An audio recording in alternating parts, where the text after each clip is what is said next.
Hello,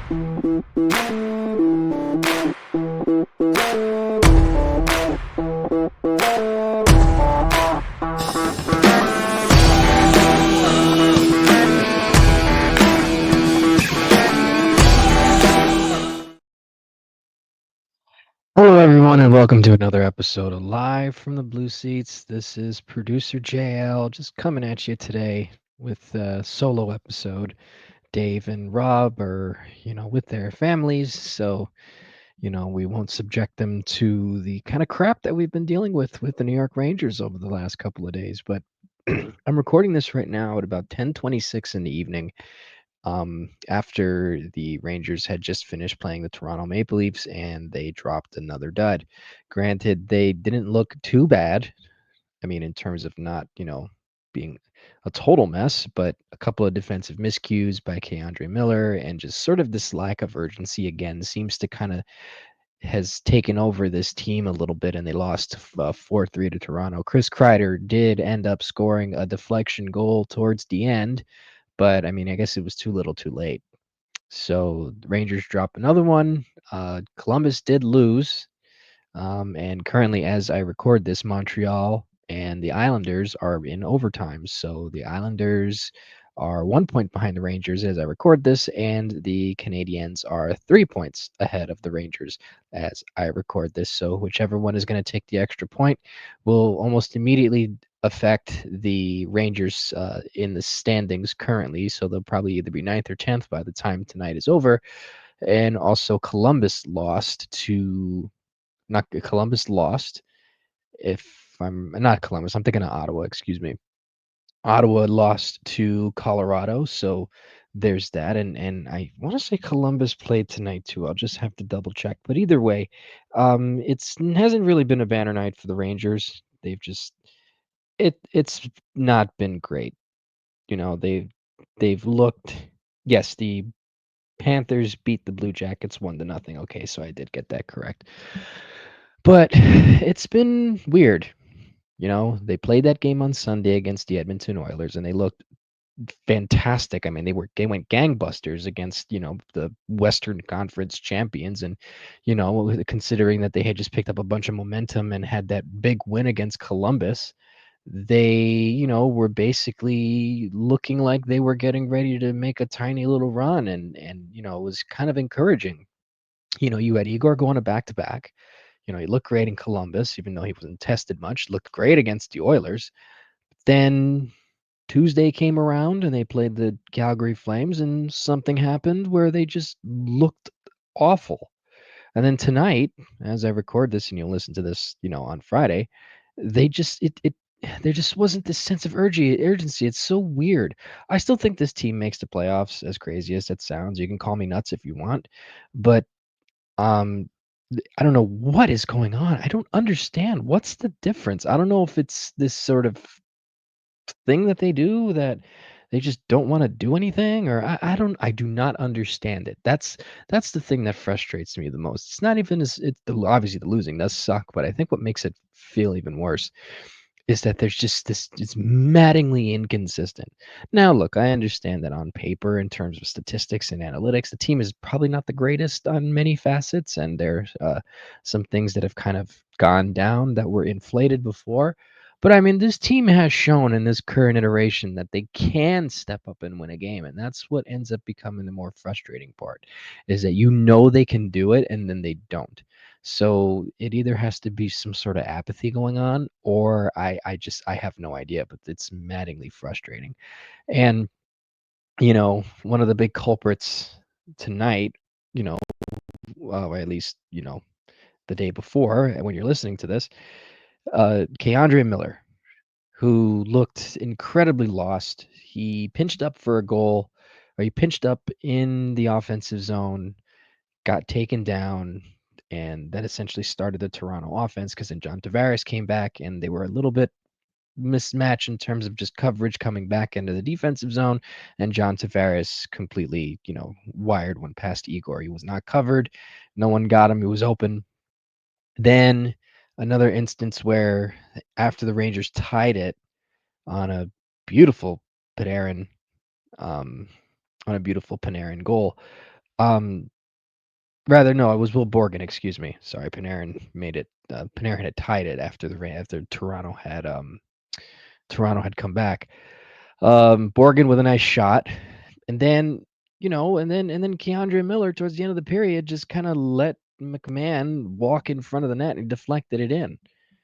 So that's twice already in one game that Keandre has looked a bit off. He looked off the whole game, and he really hasn't been great, you know, over the last couple of games. And, there's been a couple players that have looked a bit off. Vincent Trocheck has not looked solid at all. He looks like he's really struggling with something. I know he has the broken finger, but you can tell that's affecting him in more ways than one because he just does not seem to kind of get a grasp on things, not like he normally would. I mean, Alexis Lafreniere is just kind of there, you know. Obviously, JT Miller is playing well. Mika Zibanejad has been on and off, but mostly he's done pretty well. Hasn't looked too bad up up playing with JT Miller and Alexis Lafreniere. Um, but Will Cooley's looked pretty good. Sam Carrick is definitely one that's been playing well too. It's just and then that leads me to Chris Kreider. Oh, well, Bo Horvat just won it in overtime for the Islanders, so they are now currently tied with the New York Rangers in points. So that's just fantastic. Um, Chris Kreider. I've been a big proponent of Kreider uh for years. I initially didn't want them to trade him the first time in 2019 when they were shipping off a bunch of guys. The deadline they moved Brady Shea. I wanted to keep him. Turned out to be a good move. They signed him to a decent contract, and they reaped the benefit of a player who was essentially coming into his own. But he just looks like he just doesn't care anymore. One of the goals, I think the Matthew Nyes goal, he was just kind of casually putting his stick there and just guy shot it in without any sort of contest. So I don't I don't understand. You know, you I can't understand the motivations of a hockey player, but the one thing I've always known hockey players to do is just to never quit, you know? And the Kreider seems to be embodying a lot of what has gone wrong with the team because you look at some of the guys that have been here, that have, been acquired here, like, Urho Vakanainen, Will Borgen, you know, um, Sam Carrick, signed in the offseason. A lot of the new guys that they brought in, Arthur Kaliev, even JT Miller to a degree, they've all looked engaged. They've all looked like they want to play and they want to win. Now, granted, there's varying degrees of success. You got, Brett Berard, even Matt Rempe, Brennan Othman, Johnny Brodzinski. Those guys look like they want to play here. Even Mika Zibanejad to an extent. But Chris Kreider just looks totally uninterested. Now, I don't know whether it's this is a jury thing or whatever, but you really begin to see it on the ice where he just totally looks he doesn't just look engaged. Now, I'm not saying that he's not putting in effort, but you know, he probably could do a little bit more. It doesn't seem like he really just doesn't it looks like he just doesn't want to be here. That's what it is. And look, if that's going to be the off-season move that helps them get some cap space, listen, so be it. I wanted Kreider to be the guy that would be sort of like Mr. Ranger, not Rod Gilbert, Mr. Ranger, but just sort of like this is the guy that was here for a long time. He stays out his contract, plays here for the rest of his career, but it doesn't seem like he really wants to do that anymore. He just doesn't look right. It's something's off. You can see, and then if you go to a couple of games, which the games I've been to, you just look at him there and he just seems so disinterested. So I don't know what's wrong with the guy. The guy barely has any assists. Again, the way that I'm speaking right now, this is pretty much. I guess I don't want to call it a reaction pod. I mean, it is on the same night, but it just doesn't. Something just feels off. Even though I still think this team might make the playoffs because right now what is it? It's March 20th. It'll be the 21st. This gets released, and they have a couple more games, a few weaker opponents. They can probably take advantage of. I mean, you never really know. I err on the side of optimism, unlike a lot of my colleagues who tend to not do that. But I don't blame them for feeling that way because in any other circumstance, I probably would have joined them in that as well. Um, but I don't know. I'm just sort of confused at this point. There's not really much else for me to say. Um, these guys just baffle me, and this isn't sort of the thing where it's like, hey, I know that this, and this, and this, and that. No, I'm just legitimately and genuinely confused as to why this team does what they're doing currently. Now, I don't know if this has to do with the coaches, the players. I think it's a mix of both. Peter Laviolette, hmm, I don't know. Not that I'm waning on him, but there's certain things that kind of confuse me that he does, but then also at the same time, I can't really blame him because they're clearly underperforming. Obviously, Panarin is holding up his end of the bargain. Miller is to a degree holding up his end of a bargain. And I say with Miller because he actually looks like he gives a damn. So that's kind of, even though it's bare minimum, you want to see it. Zibanejad looks like he gives a damn now. And they've been able to win games, which is, an encouraging sign. But when it comes to the coaches, I, I I'm very pro player because, they're the ones on the ice that have to contribute and they need somebody to guide them. And that was my instance when they fired Gerard Gallant 2 years ago. And even though some of Gallant's comments were, relatively true, maybe they needed just a new guy to come in and right the ship. It was a very sort of do your own kind of thing in terms of the coaching staff, and Laviolette kind of brought more structure. And it paid off last season. I mean, they were gangbusters right out of the gate.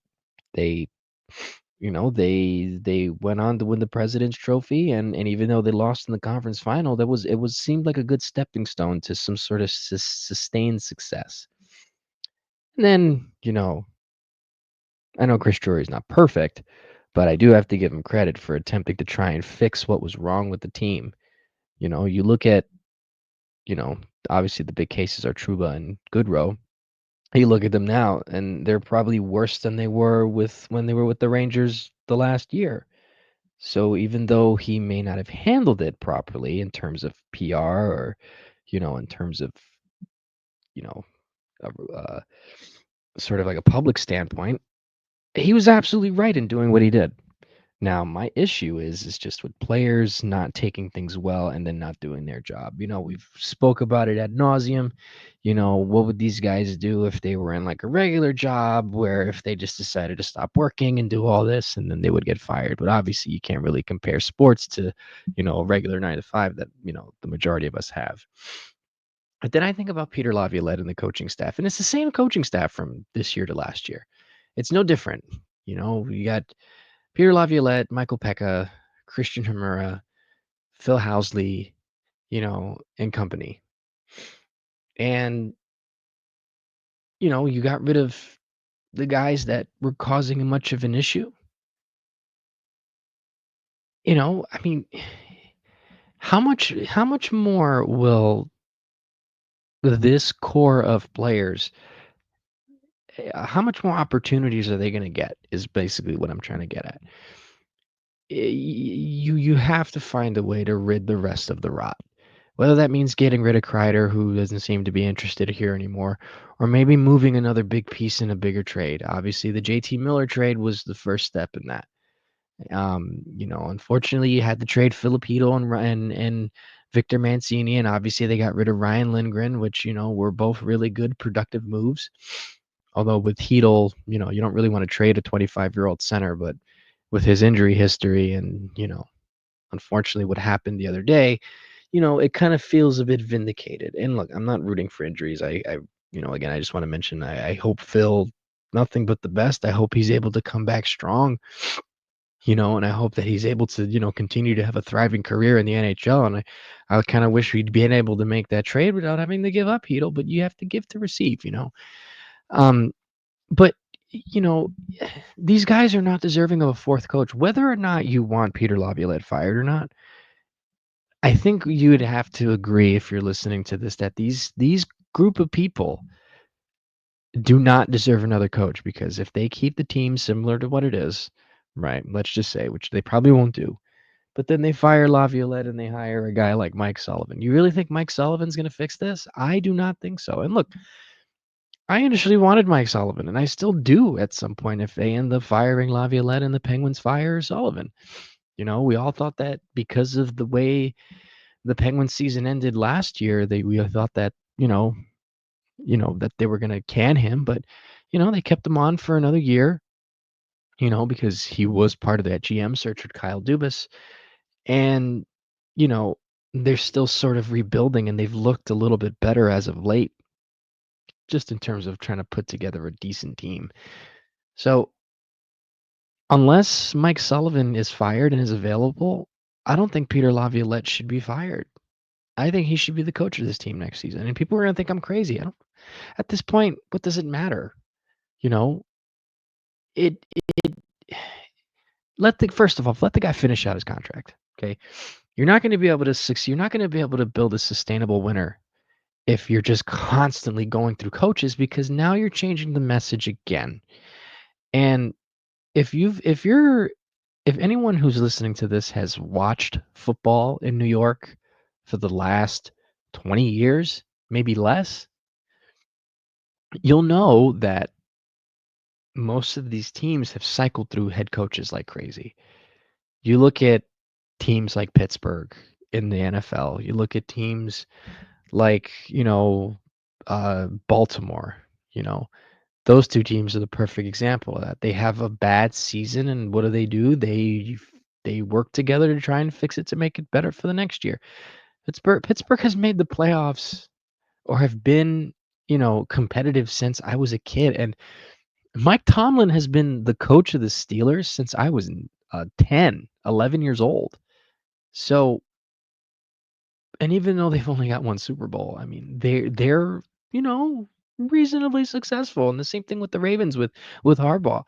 You know, you have a good coach and you build out of that. The NHL shouldn't be much different. And look, I know Peter Laviolette's not perfect. I don't think he's, the most perfect coach in the world. But I think with just the system that he employs and the success that he's had here, why not let him finish it out? Allow him to get one more year with a team that could really fit what they're trying to do. Now, at least when it comes to the assistants, if you want to, if Phil Housley's running the defense and you want to find a replacement for that, sure, by all means, because he has not been great in terms of at least the defensive coverages that they've been able to put out there. Now, whether or not that's pretty much an indictment on Laviolette's system itself, but maybe in terms of the defense, maybe that could probably be the one change you can make is moving on from Housley, you know. And then, with Michael Pekka, maybe that's the guy you pivot to in the sense that they end up firing Laviolette. And also Dan Muse. Let's not forget Dan Muse. Dan Muse is very similar in terms of how Laviolette likes to run his system. So Dan Muse is also a very well-respected coach amongst the United States national development team. So I think that that's probably going to be the guy that they're going to want to put at some point because you don't just hire a guy like that away from teams like Carolina and a bunch of other teams like Minnesota and not think about putting him up there as a head coach. So I think if Laviolette ends up getting, they don't renew his contract and they keep the staff, I think Dan Muse should get a really good look at it if Mike Sullivan is not available. But again, just to add to my point, this team, Chris Kreider, Mika Zibanejad, Artemi Panarin, Keandre Miller, this current iteration, this core, you know, they don't deserve another coach. And like I said, I know Laviolette's not perfect, but give me a break. They're not playing. They're not putting the puck in the back of the net. They're not defending. And it gets to a point where you can only do so much with the coach where you just have to start overhauling the players, overhauling the roster. Look, it's the adage they say in baseball: you can't fire 25 guys, so you have to fire the manager. But I don't think even if they honestly, I think firing Laviolette might actually hinder them because apparently the room likes Laviolette. So I think that's probably the least of their problems. I just think that these guys need somebody in the room to kind of be this, you know, this motivator, so to speak, like essentially be a captain. And maybe that's JT Miller next season, because JT came in a little too late, didn't really have much time to kind of be with the guys, but you could clearly see his impact on Zibanejad. I was reading something that I think this might have been Vince Mercogliano or it might have been an Athletic article. I forget. I apologize if, they somehow hear this and think I'm, saying the wrong thing.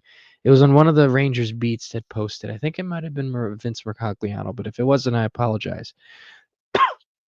Where basically talking about the impact of JT Miller and how it's essentially made Mika Zibanejad a much better player.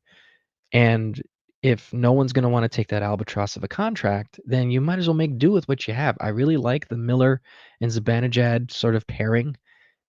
Um, Mika looks good on wing. I think that kind of suits him now, at least in terms of at this point of his career, because center is not really it anymore for him, even though he still is a shutdown, center. You need him for offense. You're not paying him to be a shutdown center at this point. You want him to score goals, and he's looked really good even before they traded for Miller. He's looked a lot better in this calendar year. So maybe, they can get a little bit out from him, within the next year or two. And, he may not get dealt this offseason, but it might be the following offseason. Who knows? But I still think that there is some, value with Mika. But the room seems to be kind of like quiet. And there's only so much that one guy can do. Excuse me. So I think with JT Miller, get a couple other guys who are pretty loud, and then just kind of bring the room together. I mean, it seems like all these guys like each other. You get rid of one or two more people, get some more energy, and I think they'll be fine. You know, I don't think Laviolette's system is the worst. I think if it's executed properly, I mean, shoot, I mean, they won the President's Trophy for goodness sake, doing what they did last season.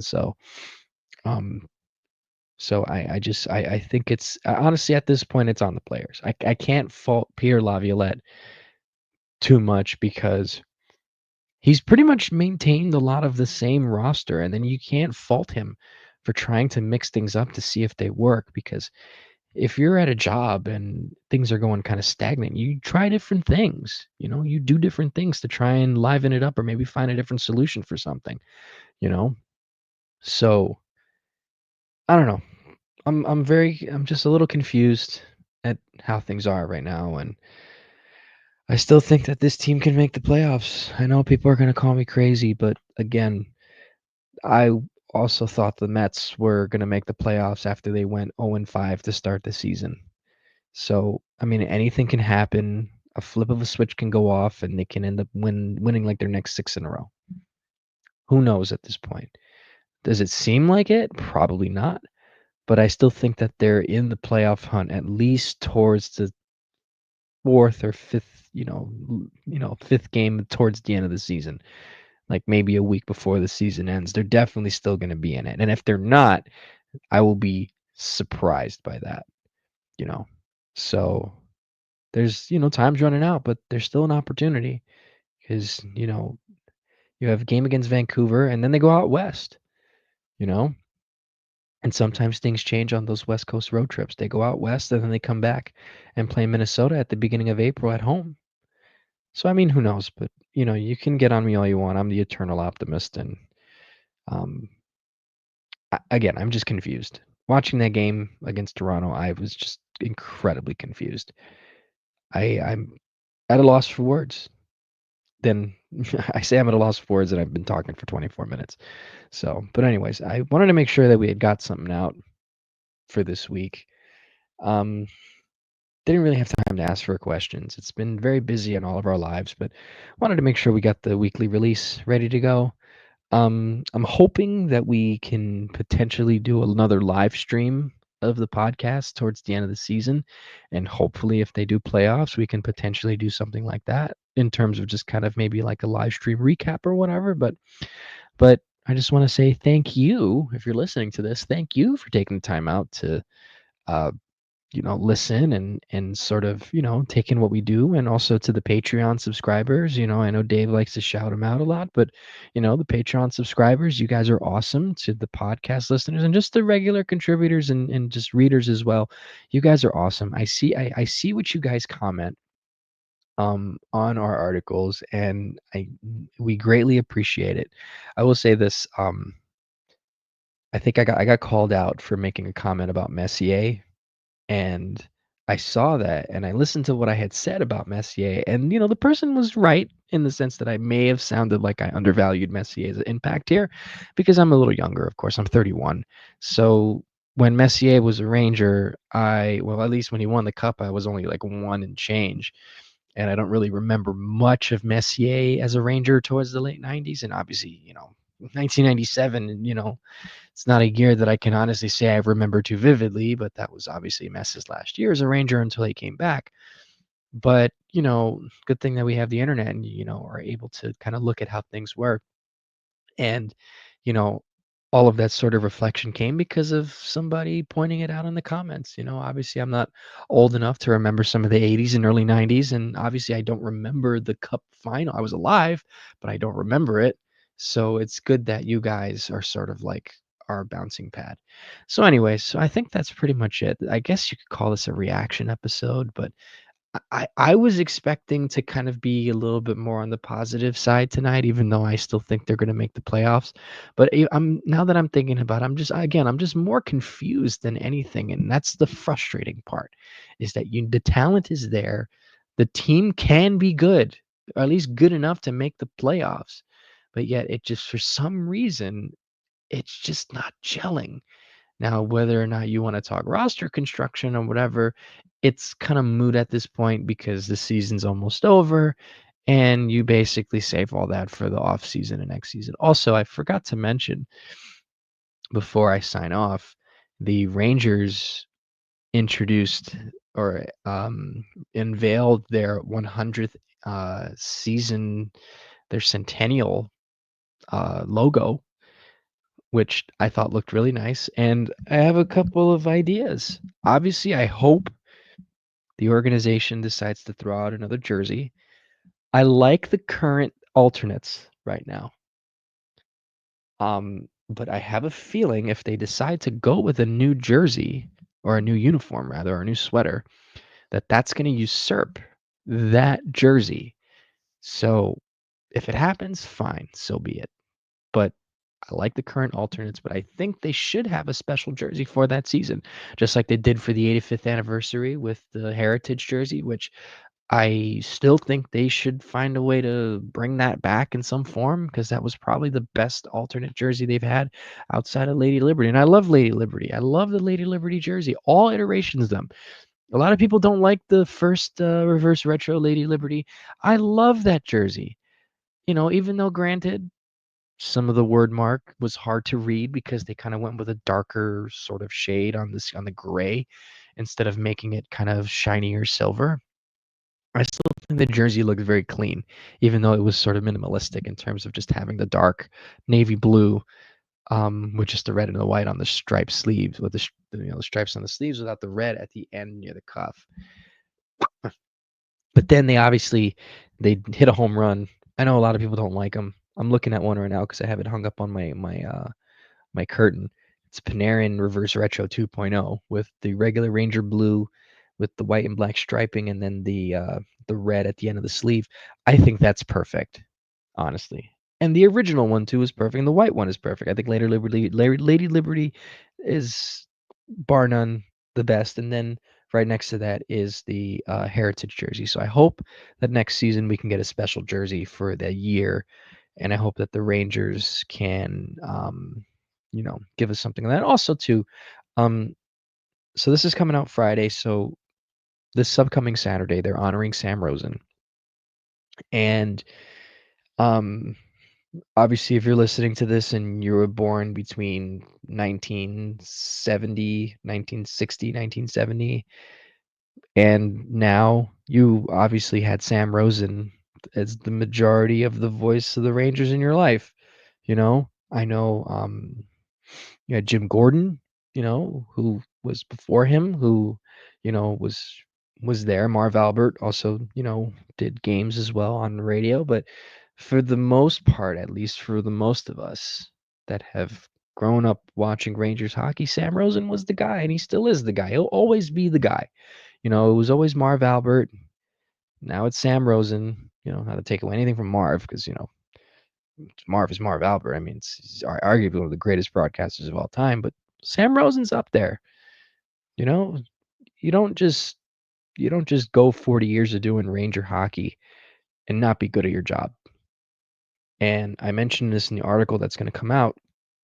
You know, excuse me, that uh, there was always this comfort. It's the same feeling I have with Gary Cohen, Keith Hernandez, and Ron Darling. You know, I grew up listening to Bob Murphy on the radio for the Mets, and I always wondered who the young guy he was with every time I listened on WFAN when the Mets were on that station. It was always Gary Cohen. And then when I was about maybe 14, 15 years old, they put Gary, Keith, and Ron on SNY, and it's been almost 20 plus years of just enjoying probably the three best broadcasters in baseball. Same goes for Sam Rosen. It's the soundtrack of the winter, just like those guys are the soundtrack of summer. I knew that when September came around, late September, early October, when the preseason started, I knew that I'd turn on MSG and there would be Sam. And Sam would talk about all these players. He would talk about the previous season, all these players that would either make a dent or barely make a dent. And he gets us through the cold winter times, Thanksgiving, Halloween, Christmas, the holiday season, and then, you know, turns around the following year for the playoff hunt. And there would be Sam on the occasion where Sam wouldn't be there, John Giannone would do it or Kenny Albert would do it. But majority of the time, Sam was the guy. Sam is the guy. And I'm glad that the Rangers are going to honor him on Saturday. And I hope that the team can push through to make it to the playoffs because you already know he's going to do radio. And I'll say this before I finish. Um, he had a bit of a health scare. I think it was towards the end of, or it was last season. And you could tell he was a bit, he wasn't, I don't want to say not all there, but you can tell that it was beginning to catch up. And there was some concern that Sam wouldn't have his fastball. And obviously, fueling speculation, rumors of retirement. Everybody thought that last year was going to be his last year. But then he did playoffs, and I put together a lot of those videos. And let me tell you, that man did not lose his fastball. Now, obviously, TV is a lot different than radio. And I think with TV, since there's less for you to say, the brain kind of wanders a little bit, especially if you're older. But if you're doing radio, then that means that your brain is operating quicker and you have to keep up with it. And Sam is very good at that.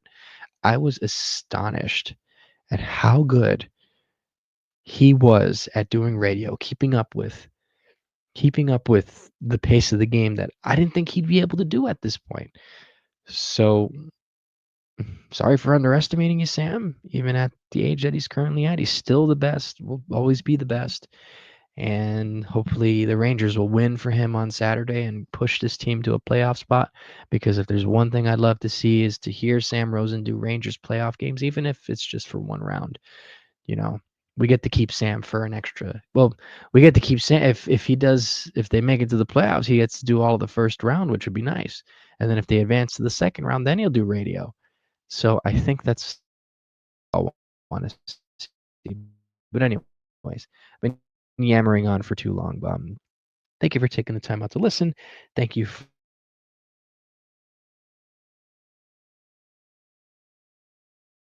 Let's go Rangers.